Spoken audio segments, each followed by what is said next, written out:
I'm really nervous about this live show. Yeah, me too. What for no good live?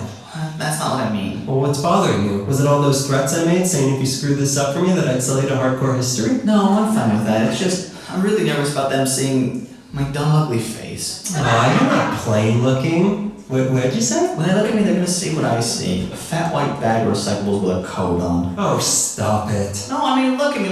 My head looks like an onion taped to a potato. You're being ridiculous. And my hair looks like a chewed wad of gum that fell on a pile of grass. Come on, you can't be so hard on yourself. Look at me. I look like a shopping spree at the 99-cent store. With a damn fine head of hair. I don't know. You can't keep living your life in the shadows. That's where Slender Man lives. Come on, I'm gonna turn on the lights. Do you think they're ready? It doesn't matter. We're ready. Hold my hand. No, grow up. Welcome to Ellie Meekly. I'm Daniel. Greg. Or Grace. I'm sorry, I can't do this. I'm hideous. You're not. You're beautiful. No, I'm hideous. Don't you see? You're beautiful. Say it. I'm beautiful. I'm ugly. I'm beautiful. I'm ugly. I'm beautiful. I'm beautiful. I'm beautiful. I'm beautiful. That's it. I'm beautiful. I'm beautiful. I'm beautiful. I'm beautiful. You've got it, dear boy. I'm beautiful. I'm beautiful. Why was I ever afraid of this dumb show? I'm beautiful. I'm beautiful. I'm beautiful. I'm beautiful. I am beautiful. I'm beautiful. I am beautiful. I'm beautiful. I'm beautiful. I'm beautiful. What? I said, why was I ever afraid of this dumb show? I'm beautiful. I'm beautiful. I'm beautiful. I am beautiful. I'm beautiful. I'm beautiful. I'm... Oh, no! Oh, I can't afford a refund! No! Adios, feo.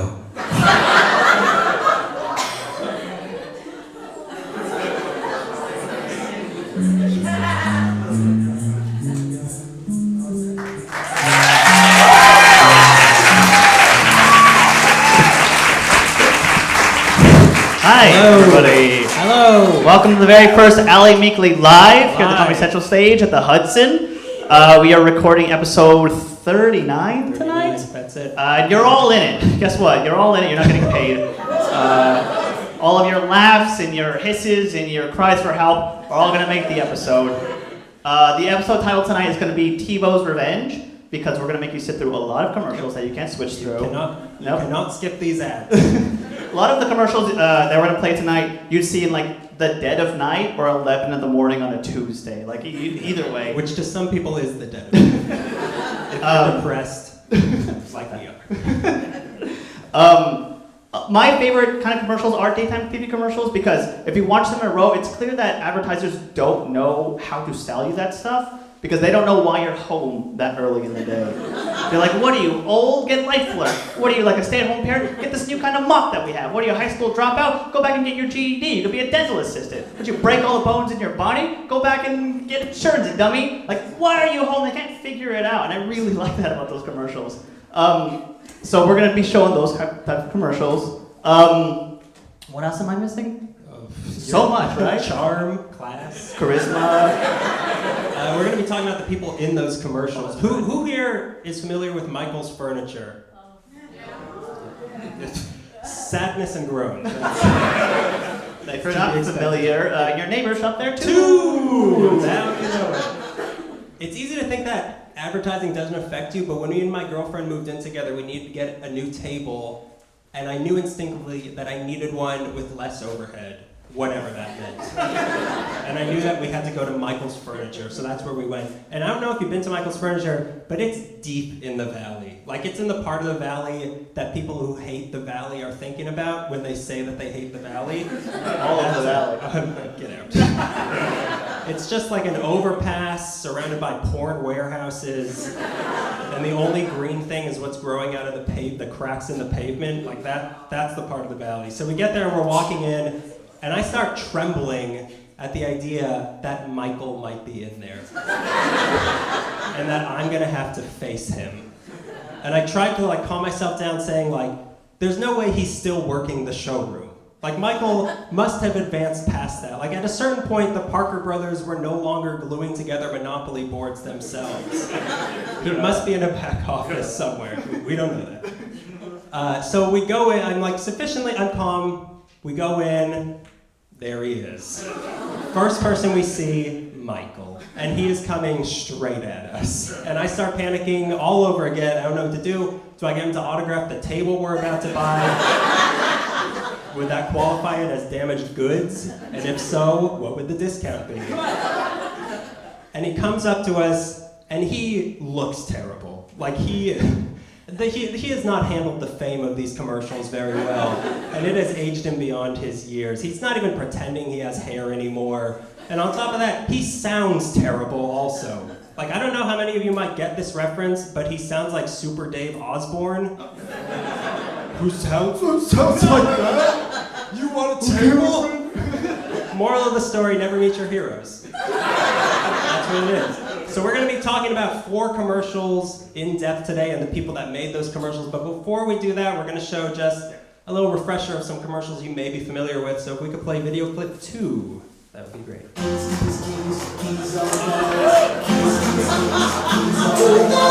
Who knows what new word works in your dictionary? Any do.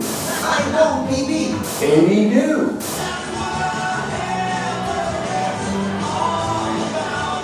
Michael Furniture, Swan, that's overhead. AD do. AD do.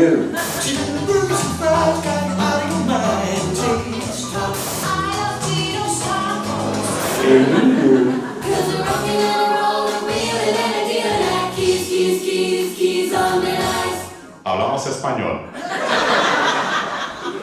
We will not be doing this in Spanish. All right, I'm going to be starting us off tonight. I'm going to go a little bit back in time. We're going to go back to the 40s. I'm going to talk about a man named Mad Months. Oh, why did I move that? Okay. For dramatic effect. Smash it on the table. Get out! Earl Muntz was born in Elgin, Illinois in January of 1914. From a very early age, Muntz displayed a great deal of ingenuity. At the age of 8, he started repairing radios for his dad and moved on to building radios for himself. And 6 years later, at the age of 14, he built a radio for his parents' car. He showed even more promise a year later at the age of 15 when he dropped out of high school, which was always my aspiration. You didn't? I tried, they wouldn't let me. I just wanted to work in a coal mine. At the age of 20, in 1934, he started fixing up and selling old Model T Fords out of a lot in Elgin. And because he wasn't old enough to sign contracts, he had to have his mother sign all the paperwork for him. Mommy, help me.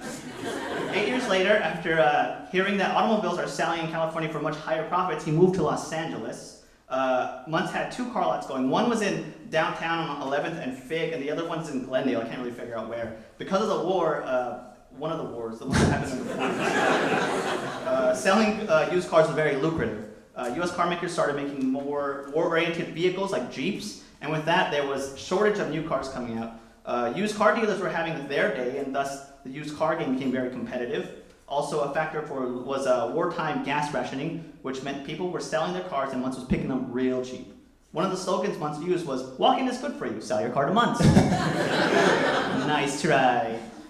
He took a really risky move when he purchased 13 right-side driver cars with the intent of selling them overseas where they would be relevant.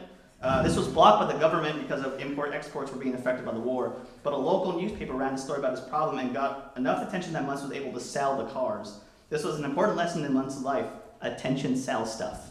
Get attention. I'm trying to all the time. That's why I'm here. The planet's middle child. So It's called Jupiter. So Muntz hooked up with a young advertising whiz named Mike Shore to craft copy to get people's attention, utilizing TV and radio in ways that hadn't been used before. They both knew that they had to be vastly different because there was a lot of car competitors out there, a lot of like thousands of car dealers out there. The ads and copy were principally due to Shore, but it was Muntz who had to be charismatic, and boy was he. They went to an animator at Warner Brothers studio, and together they created a logo, which was Muntz dressed in a red Long Johnson Napoleon hat. They called him Madman Muntz. The cartoon image was nice, but they would need to get attention. He better dress up like that. He did. I kept reading, the thing about Muntz that bothered me was that I kept reading what a wild showman he was, and his advertisements were wacky and all this stuff. And I kept looking. I went into the dark web. There was nothing out there. But I bought 4 assassins. Bitcoins, nice. He himself never appeared in a billboard or a commercial himself. You heard him on the radio, you saw his cartoon image, but you never saw him. So the Muntz that you want to see was the live Muntz, because he would be dressed up in a Napoleon hat and red long johns. Human commercial on the The street. human commercial, yeah. Can we show slide 1, please? That's Muntz there. That's the logo. And we'll get to that slogan in a minute. He'd be known to scream things that potential customers like, I buy in retail and sell them wholesale, it's more fun that way. Shore and Muntz put up billboards everywhere. One of them famously said, I want to give them away, but Mrs. Muntz won't let me. She's crazy. I think you're crazy, friend. Can we switch to slide 2, please? Tell me that's a crazy man. Convince me. Those eyes aren't real, by the way. By some accounts, they ran up to 170 radio spots a day on 13 local radio stations. They spent $50,000 monthly on these radio and billboard ads, which flooded the LA area. Muntz would do things like advertise for a particular car with a special pricing called the Daily Special. It was a car that had to be sold that day, or else, at the end of the day, he would smash it to bits with a sledgehammer. And the car's kids had to watch. This tactic worked because there's no record of him ever wielding a sledgehammer, so people took threats very seriously. There's like 6 cars, don't ruin one. During the heyday of the McCarthy era, Muntz asked if it'd make the front pages if he joined the Communist Party. I don't know, ask the Rosenbergs. USC-UCLA game at the Rose Bowl, Madman Muntz paid pranksters to hold out large flashcards that spelled out M-U-N-T-Z, Muntz, for all the fans in the stadium to see. Not only did all his publicity and wild antics prove lucrative, he built and sold $72 million worth of cars in the 40s. So you could buy a Zeppelin, you could buy like a bag of chips, you could take a trolley ride, and then you could still have a dime left over. For a new car. For a new car, yeah. But he was also becoming really famous. Muntz lots became part of the bus tours along with stops like the La Brea Tar Pits. He was referenced in 35 of 37 of Bob Hope's comedy radio shows in the span of a year. So clearly, Bob Hope was not doing well. During one bit, Bob Hope pushed an old Model T on stage and said, I had a little trouble getting here. Madman Muntz takes me for 3 blocks. And just like in Batman, Madman Muntz's advertisement schemes escalated the sales game, and now there was a plenty of men dressing up like Trojans and superheroes trying to sell used cars. In the late 40s, Muntz sold a Hudson dealership to a man in Huntington Park who liked to dress like a cowboy and hang from airplanes and play with tigers. Maybe I think I'll talk about him. That's odd. Please say no more. Shut up. Keep going. In 1946, a new invention started becoming a home necessity: television. World War II was over, so Muntz started sniffing around and thinking, money. So Muntz started building, repairing, and selling television sets with a strong emphasis on selling. Here's something I read in a few articles, and I can't confirm it, but it sounds right. Madman Muntz hired skywriters to advertise for his company, but apparently they were running low on gas from so many trips up. So Earl, Madman Muntz, had them shorten the word television, thus coining the term TV. Wow. Yeah. Hey, Chuck, this is your cousin Marvin Berry. You know that new abbreviation you've been looking for? Well, listen to that. Well, look in the sky. He put out a series of animated commercials advertising Muntz TV with a very catchy jingle. Can we play video 3, please? Factory direct. Muntz to you.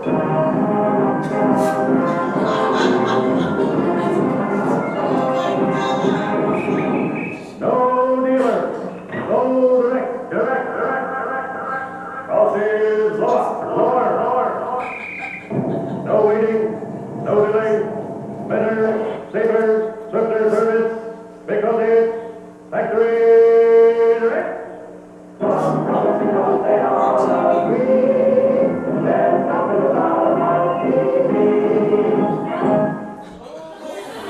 I feel like that's the commercial they were showing in that Apple commercial where he throws the thing through the TV. Like that's the brainwashing commercial that everyone was watching. That video makes me want to sell my TV. to the fascists.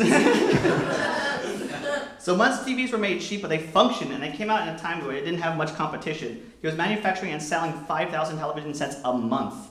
One antic he'd pull, he'd send television knobs to customers in the mail with a note that read, "Call me and we'll show up with the rest of the set." I hope it's all put together. In 1952, at the peak of Muntz TV's profits, he was raking $55 million in TV sets through like 72 stores nationwide. With numbers like that, he was able to sell television sets at low prices and still make money from it. Selling TVs would bring Madman Muntz his second multi-million-dollar fortune. Yeah. Okay, let's get to the good stuff. Throughout his life, Earl Muntz was married 7 times. One wife's actress Joan Barton, who co-starred in John Wayne's 1947 movie Angel and the Bad Man. I don't know which one she was. They had 2 kids together, James Muntz and his daughter. Want to know what her name was? Yeah. Her first name was T-E-E. No. Her middle name was V, No. V-E-E. Her name was TV. He placed Poor her. woman. He placed a baby announcement in the local What's news. her number? He placed a baby announcement in the local newspaper to the effect of, Muntz is welcoming a new 8-pound model TV. Her mother finally had her name changed to Tina with 2 E's because she knows the difference between a child and an ad. Just to skip a little ahead. Yeah, I know. Great. Fantastic. He's also responsible for the early design of the 8-track tape, especially putting it inside of cars. He came up with a 4-track tape, with a modification of a 3-track tape, and someone took it beyond that, but he still got money from that. That was his 3rd fortune. I think he made $30 million from that, and then he lost all of it. Sued by his daughter. She had all the rights were on her side. In his home in Sherman Oaks, he had 14 TV sets. There was one in the bathroom, one next to the pool, and there was one in the utility room. He was still doing wacky things, although not really for publicity. He had an antique Muntz Roadster he drove around the valley with a license plate NAMDAM, which spells Madman backwards, so you could see it in your rearview mirror. People were still recognizing him well into his years at Madman Muntz, and they'd shout at him in public. He was still selling car stereos, cell phones, and electronics in Van Nuys until he died in 1987 from lung cancer at the age of 73. Muntz has left a long legacy in Los Angeles and the wacky image of Southern California. Let's not forget that we had a restaurant shaped like a brown hat and a hot dog shaped like a hot dog. It was only fitting to have a man in red long johns and a Napoleon hat coining the term TV, which I need to remind you was his daughter's name. Bye. So now for one that I'm sorry to do to you, but here we go. Can we play video clip 4? I've been working for a madman all the live long day. I've been working for a madman, he gives mattresses away. We never make a profit, especially on Labor Day. Can't he see the harm he's causing to his CPA? It's Sit and Sleep's Labor Day sale with the lowest prices of the year. Save over 50% off Simmons, Sealy, and Serta. Normally $19.99, now just $9.87. With queen size sets starting at just $2.87. Plus, with your good credit, sleep interest free for 3 whole years with your minimum monthly payment and get free local delivery during Sit and Sleep's Labor Day sale. I've been working for a madman who can't stop yelling free. That's why I'm always screaming, Larry, you're killing me. Sit and Sleep will beat anyone's advertised price or your mattress is free. That's like a toothache for the brain. So yeah, that's the ad campaign that probably made half of you irreversibly irritated and no longer interested in the rest of the show. Fade in, West Los Angeles, 1950s. A little boy named Larry Miller, not that one, spends his youthful days trying to make a little money selling newspapers, firecrackers, and rare coins to whoever's going to take them, while he nurtures a dream of growing up to be a professional basketball player with a mantra in his mind: "You're killing me, Larry Bird." This dream did not pan out, but his father Phil was there for him, offering the next best thing, a job in a mattress store. Larry helped out there working for tuition money while he went to Santa Monica College before transferring to CSUN and then dropping out during his senior year. Much to his father's, what I can only assume to be pleasure, he followed dropping out of college with a vacation to Tokyo in the year 1971. But he saw something there that changed him forever. No, it wasn't Godzilla. It wasn't even Rodan. It was futon. The space-efficient couch that could transform into a bed at will. The only one to defeat Godzilla. This was at a time when Japanese stuff was first becoming cool to Americans, so when he got home, he tried to enlighten his dad in the ways of the futon. But him being an old-fashioned mattress man, he didn't relent till 1978 when he and Larry opened up their first store together, Rivera Convertible Sofas. Yep, the catchy name. Located in Culver City, not far from where the current flagship location is, 3853 Overland Avenue, they sold futons, day beds, and sofa beds, no mattresses. That wasn't a problem because people apparently knew that comfort wasn't going to be important in the 80s. So futons were the way to go. They sold $200,000 worth in their first year, and futons went on to become, unfortunately, not the most regrettable thing from the 80s. They did good business, but that didn't mean that they had made it. It was still kind of tough for them. Like Larry himself was delivering futons out of the back of his car after they closed up shop for the day. From what I can tell, in 1980, they figured maybe a change in name would help, so they rebranded themselves Sit and Sleep, referring you could sit on the futon by day, sleep on it by night. A beautiful invention. You're not selling it. Sleep. It's great, trust me. It'll hurt your neck, you'll wake up hating yourself. It's great. But when it came time for actual advertising, all they were doing in the early days was putting flyers on doorknobs and print ads in the Herald Examiner and LA Weekly. That wasn't enough, though. They were struggling to stay afloat. In 1985, a friend of Larry's dad was program director at the radio station KABC and got them an advertising spot on 4 nights of the Ray Bream Show for $25 a spot. And once these ads started running, they got more business and then started to advertise on more radio shows. But Larry wasn't happy with these ads. So to remedy this, he felt like the radio hosts were reading it, they weren't putting enough enthusiasm. So he said, I can't afford an actor to do it, I'm gonna do it myself. Problem was, he was terrible. He was so nervous, it took him like 4 hours to record 1 minute for the first ad, and it did not sound good, but he kept doing it, started getting more and more comfortable, and then the ad started taking shape. The next thing to fall into place was a catchphrase. One bitchin' day in the 80s, Larry took a phone call in front of the guy who was running his ad campaigns. Larry suggested a mattress to the woman on the phone, and she said, "How do I know I'm getting the best price?" He responded, "Ma'am, I'm the president of the company. I shop my competition every other week, and I'll beat any other price or your mattress is free." Write that down. I got it. This is going to change the world. The ad guy insisted he use that, and the phrase, "That'll probably be the last thing you think before you die," was born. And then came the year 1991. Everybody in the country had one name on their lips. Howard Stern.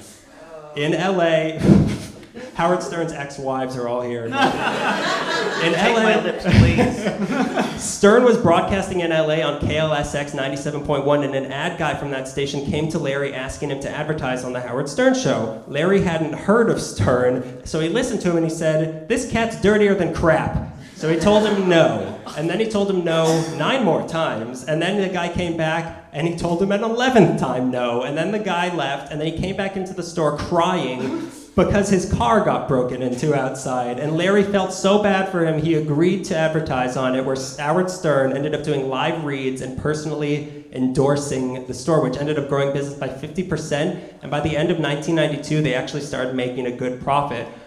Things were so good that in 1993 they started doing TV commercials starring former basketball star Larry. They had already established themselves as the first commercially successful mass distributor of futons on the West Coast, a proud title. But 4 or 5 years in, they had sensed that futons were going the way of the waterbed, and they had started selling mattresses, and by 95 they switched, it was just mattresses. And then business got even better, and Larry saw it was time to expand to new locations, but co-president daddy of his didn't want to do so. So in 1996, he bought out his dad, and in 1997, Sit and Sleep they opened up second store in Tarzana. But not everybody was happy with this expansion. No. Larry's childhood friend / accountant, Erwin Zygmunt.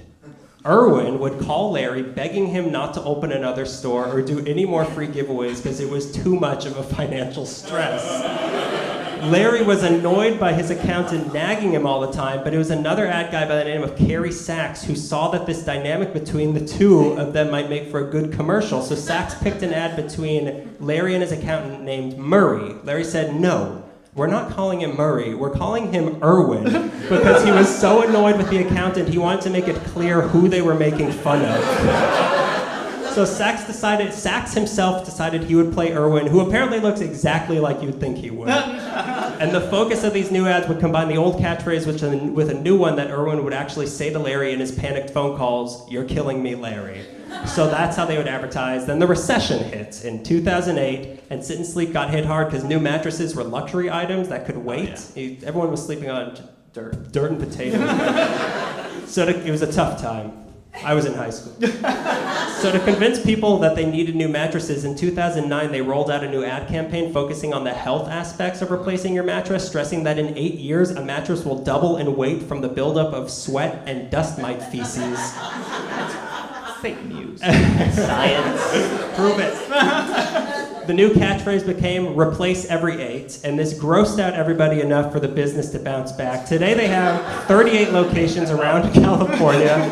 Each store takes in about $4 million a year on average. According to Larry, each of their individual salespeople sell more than an entire competing store does combined. In 2005, they relocated headquarters to Gardena. They spend around $18 million a year on marketing, with the ads put out by Ideology Marketing in Marina Del Rey, who refer to the ads as a psychodrama between Larry and Irwin. It's whatever happened to Baby Jane on the radio. Sachs still plays Irwin, and his wife hates the ads and drives around town hearing them on the radio mumbling, "I can't believe I'm married to Irwin." Larry is still president and CEO. The company gives a lot to charities. He's given hundreds of mattresses to firehouses to make sure that they're getting a good night's sleep. They give scholarships out every year. People stop him on the street all the time for autographs or yell to him that he's killing them. So if there's anyone who could get away with a murder in a cry wolf situation, look to Larry. On top of that, he has never had to give away a mattress for free. Wow. Never.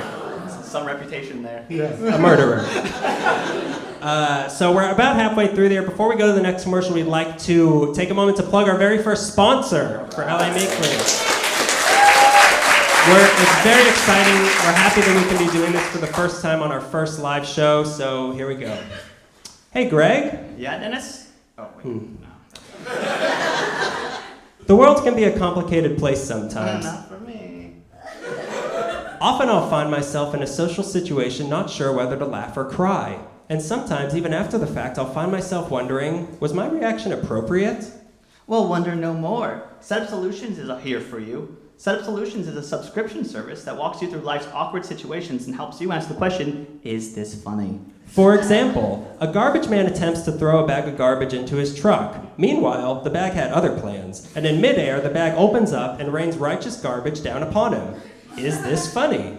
Well, that depends. How high did the bag get when it opened up? Was his uniform freshly washed?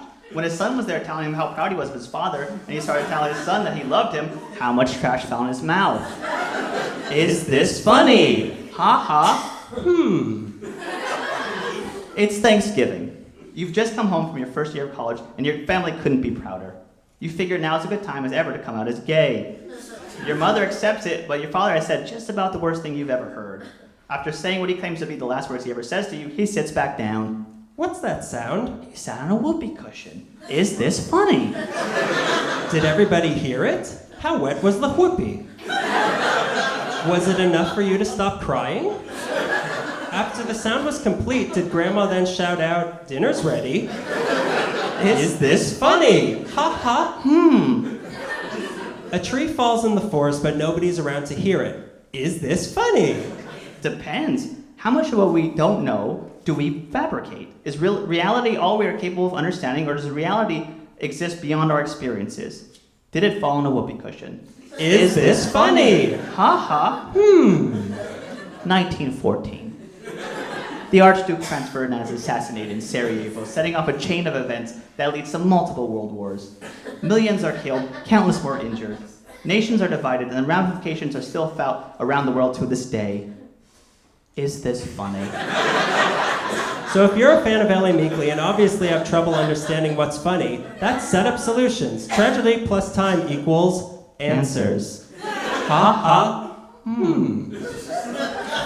was our first ad.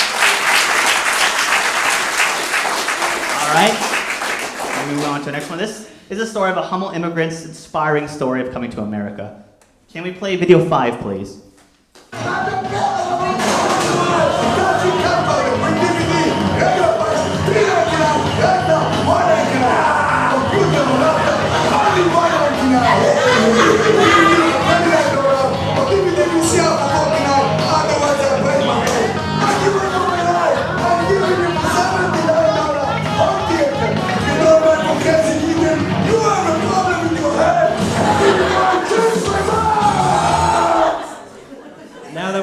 just had strokes. That's what PTS looks like. PTSD looks like, sorry.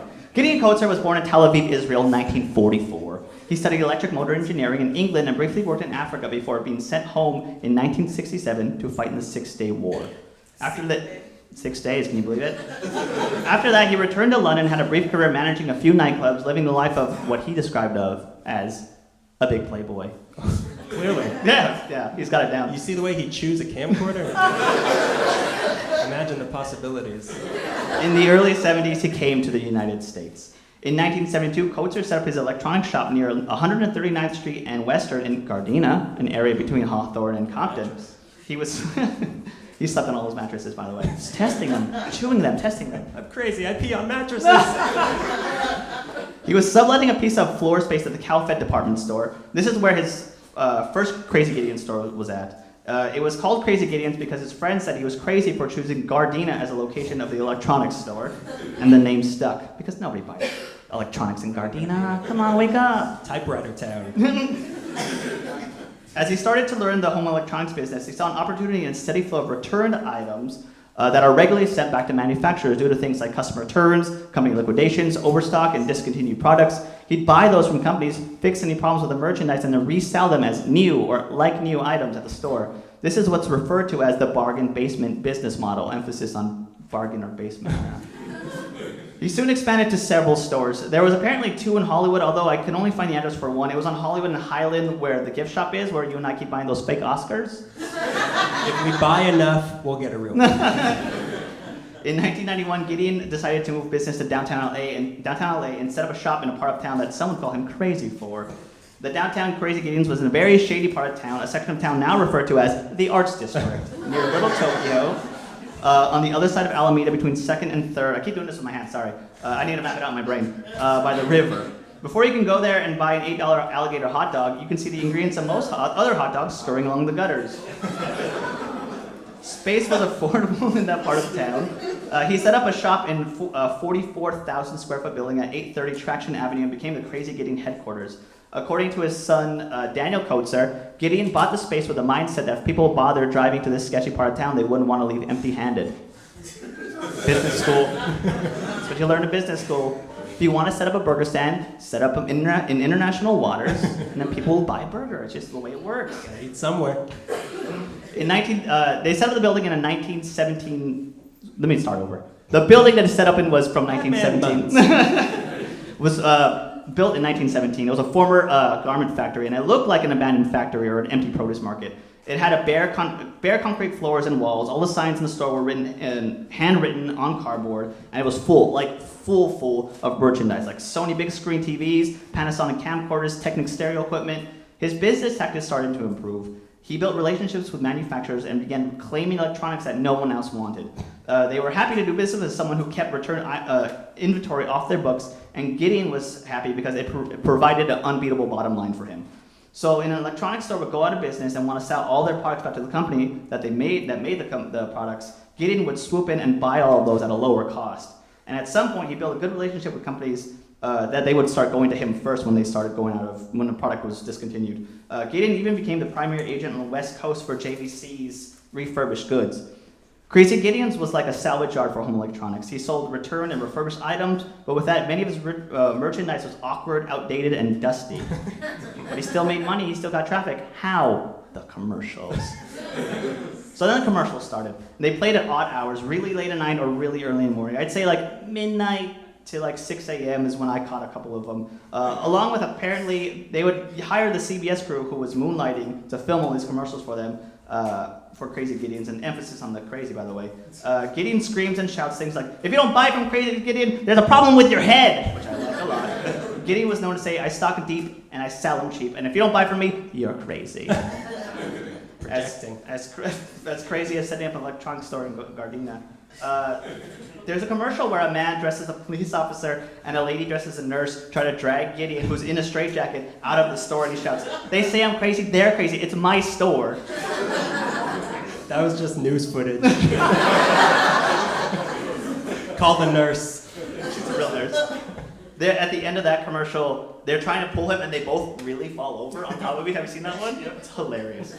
What was really crazy was his prices, Daniel. You have to be clinically unwell if you're selling a DVD, CD, MP3 player for $39.99. He had roosters in his commercials, outdated PCs. He took bites out of the CD players. He hit himself in the head with VCRs. There's a commercial where he shouts, "I want to sell the merchandise. I love you. Wow." And a moment later, "If you don't buy from me, again, you're crazy." There's one where he throws an older TV through a new big screen TV, and it cuts away at the perfect moment. Like the screen bends and cracks and shatters, and they cut away. And I was watching. What happened to the TV? Although they were schlocky, and they were super schlocky, these commercials were really effective. Crazy Gideon's got a lot of traffic because not only did he have really good deals for people who didn't care about name brands or new items, people wanted to see if Gideon was really like that in person. And from all accounts, not really. He wasn't eating computer chips and screaming, but you could tell that he wanted to. He was like holding back.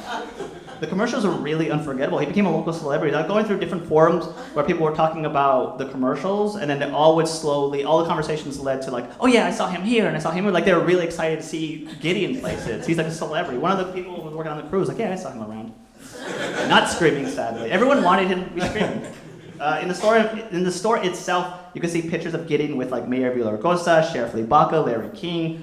Through the years, Gideon got more involved in real estate, and after closing his other locations down, except for the downtown one, he eventually bought the warehouse he was renting for the space, along with another 3-4 building down the street, and began to rent out space for film crews. I've read that the show 24 filmed episodes there, and early derby doll matches were filmed there. In an interview with LA Downtown News, he forgot the term for roller derby, so in trying to describe it, he said, "They skate. Some girls will kick each other, break legs, break teeth. Get sexy." Get sexy indeed. This was the early 2000s, and if you look at the history of Crazy Gideon's, it really aligns with the development of that area growing into the art district that we now know of. Since the 70s, those studios and warehouses in that area were home to artists because those large spaces came cheap and they could be used as lofts or galleries, but they kept all the artwork indoors. In the late 80s, early 90s, there was a growth in the number of art shows and exhibits being held in those warehouses in the art district, and in the early 2000s, art that was kept on the inside started to make its way outdoors as street art became more trendy. And then the art districts got more popular. More and more warehouses were sold as lofts, and the price per square foot went up. The warehouses were rezoned and converted into artist-in-residence dwellings. City signage went up around the area officially declaring it as the artist district. Gideon wasn't crazy about his new neighbors, and the feeling was mutual. He said in an interview about the influx of new residents, "Nobody likes me." But he was screaming at me. At this point, he was making more money from renting space for TV, so he was trying to get out of the electronics business, but really all he had to do was wait.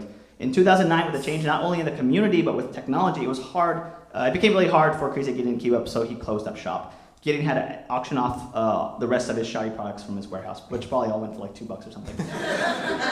After it was Crazy Gideon's, 830 Traction Avenue became a hydroponic shop during what was referred to in the company bio as the gold rush of hydroponic gardening. Is this the end of Crazy Gideon Coatser? Last year, 2016, the Arts District Brewery dedicated a beer to the local celebrity called Crazy Gideon Double IPA. But who would advertise it?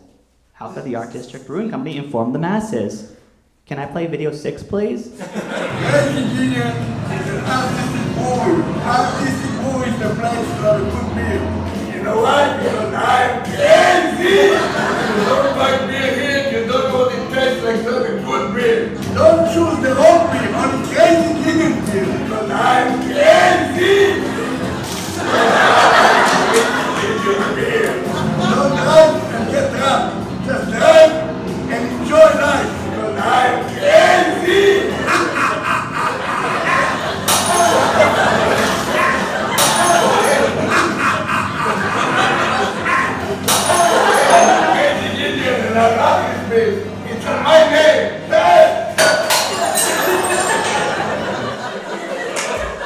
60-year-old man. Gideon hasn't gone far. Him and his son Daniel now work on Willow Street in the Arts District, running Willow Studios, which rents spaces from the former Moral Meats building on Willow Street out to film productions. You can follow him on Twitter at Gideon Coaster, but he hasn't tweeted since 2015, so hit him up. On cold nights, if you listen real hard, you can hear him. I'm crazy. So now for Crazy from a different part of the world. No, I don't accept that. It's here. Good old American Crazy, here it comes. Could we play clip 7, please? Here's Cal Worthington and his dog Spot.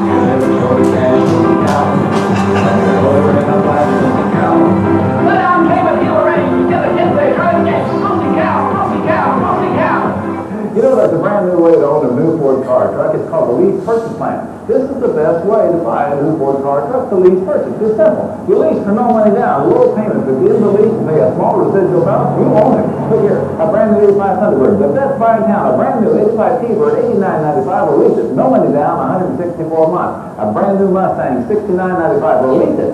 No money down, $135 a month. A brand new 85 Ford and F-150 pickup, $71.95. We'll lease it. No money down, $139 a month. A brand new Bronco 2 for $99.95. Or lease it. No money down, $162 a month. Let's talk about it. Hey, call us collect. Use my nickel. Call us collect.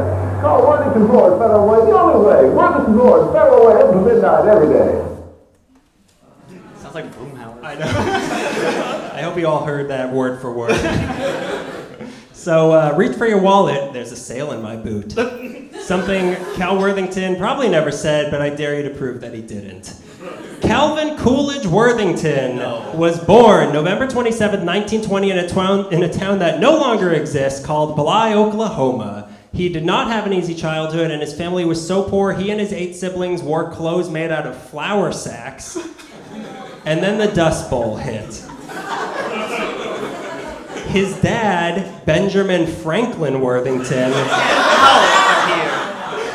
they moved the family to Kilgore, Texas, and at age 13, Cal dropped out of school, which I feel like is a phrase that keeps, I'm gonna drop out of school too. And he started earning money for his family doing jobs like being the water boy in road gangs and as a cowboy. He put the boy in cowboy.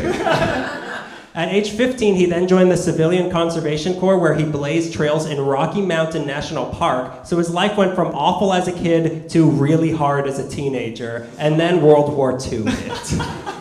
He enlisted in the Army Air Forces, became a captain, and Cal Worthington, the man you just saw committing animal cruelty in the name of low, low prices, led the first daytime flight over Nazi Berlin. And then he went on to lead some of the first daytime bombing raids on Berlin. He did 29 missions, got the Air Medal 5 times, and was awarded the Distinguished Flying Cross. After 2 atomic bombs were dropped on Japan and the world was cured forever, Cal applied.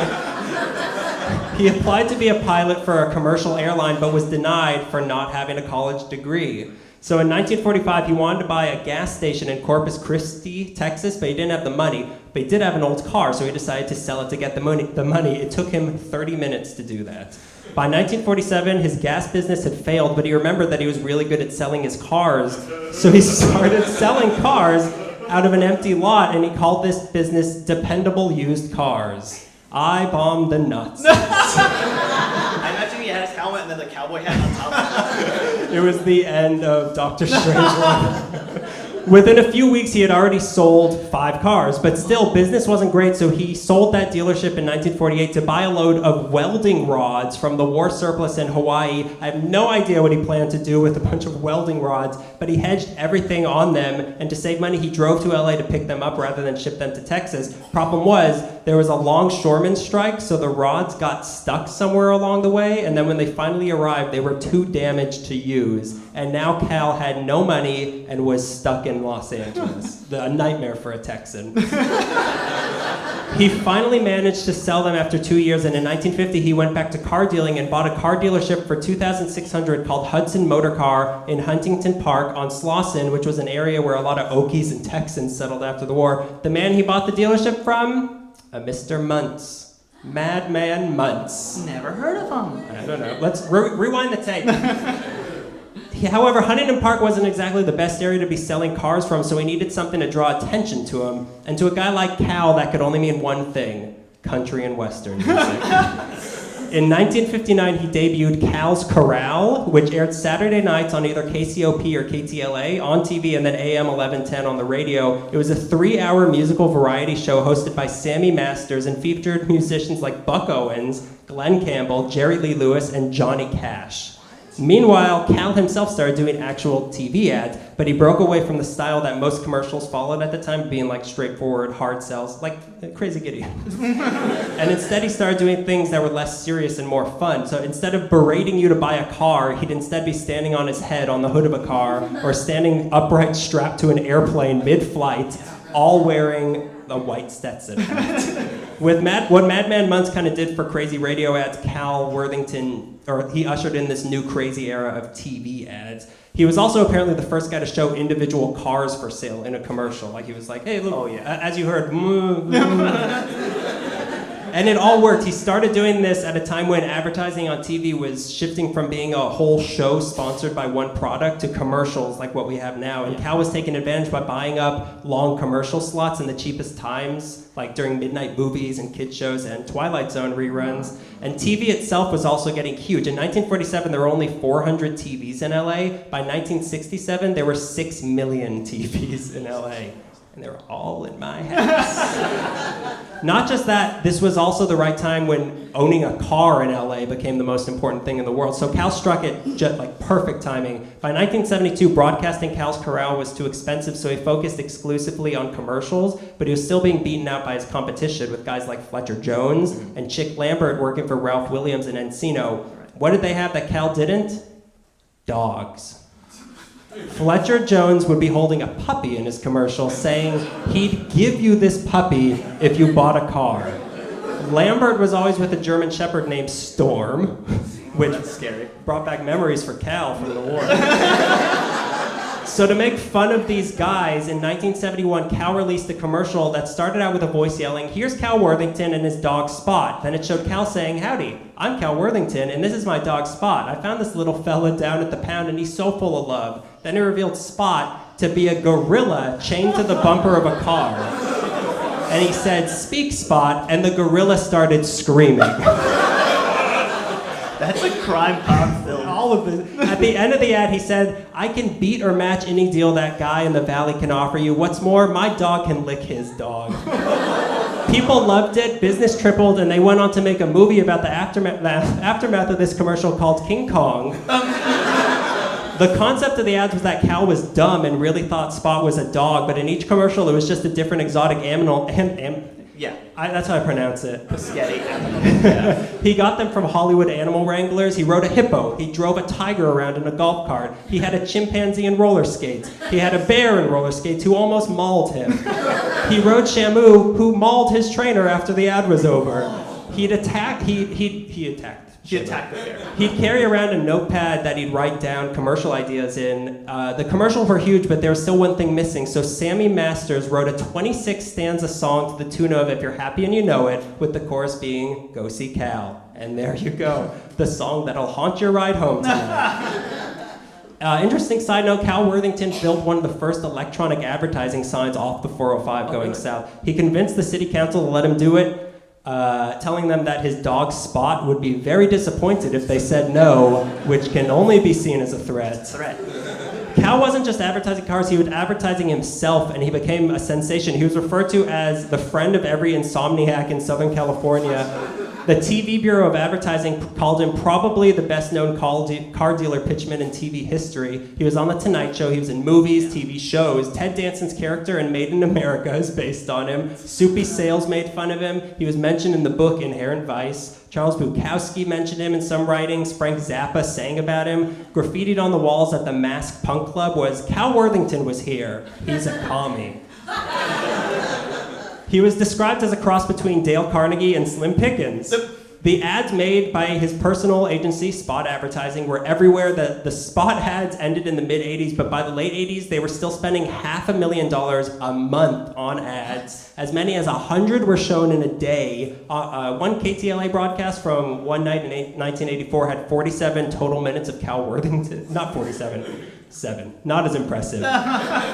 During the oil crisis in the 70s, things were kind of rough, and he had to resort to doing traffic reports from a helicopter for radio stations in exchange for free ad time, and also real job, by the way.